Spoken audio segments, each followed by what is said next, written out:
오늘은 은퇴 후 60대 이상 분들이 절대 사면 안 되는 물건 7가지를 소개해 드리려고 합니다.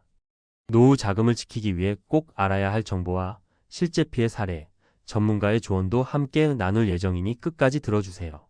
첫 번째로 소개할 물건은 고가의 건강 보조 기구입니다.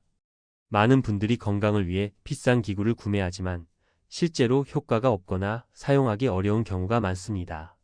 예를 들어 한 어르신은 수백만 원을 들여 구입한 기구가 결국 방치되었다고 합니다. 전문가들은 건강을 위해서는 기본적인 운동과 균형 잡힌 식사가 가장 중요하다고 강조합니다. 두 번째는 불필요한 보험 상품입니다. 은퇴 후에는 보험이 필요할 수 있지만 과도한 보장이나 중복된 보험은 오히려 재정에 부담이 됩니다.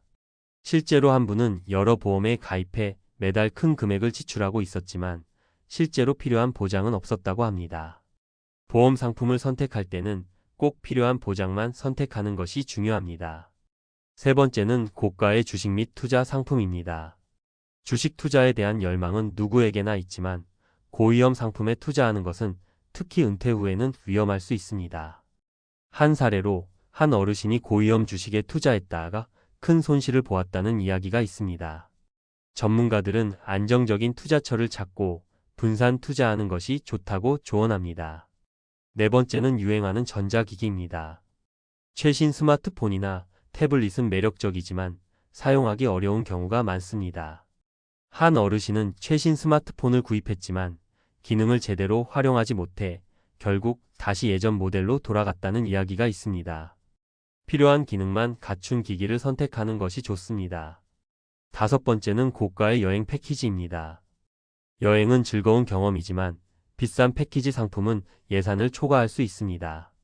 한 분은 고급 여행 패키지를 구매한 후 예상치 못한 추가 비용으로 어려움을 겪었다고 합니다.